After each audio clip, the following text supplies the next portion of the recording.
ഭർത്താവിനെ എന്നിൽ നിന്ന് അകറ്റാൻ ശ്രമിച്ചവളെ ഞാൻ തല്ലി. അനാഥയായ അടുക്കളക്കാരിയെ പൊതിരെ തല്ലി. അതിന് എന്നെ തിരികെ തല്ലോ നിങ്ങള്.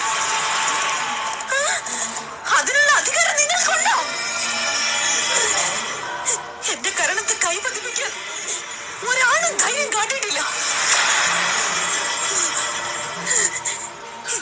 എന്റെ കഴുത്തിൽ താലി കെട്ടിയവൻ പോലും.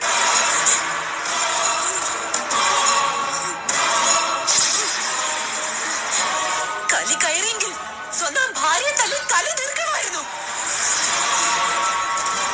അല്ലെങ്കിൽ അമ്മയെ തല്ലണമായിരുന്നു. അന്യന്റെ ഭാര്യയെ തല്ലി ആണത്തം കാട്ടിയ മഹാന്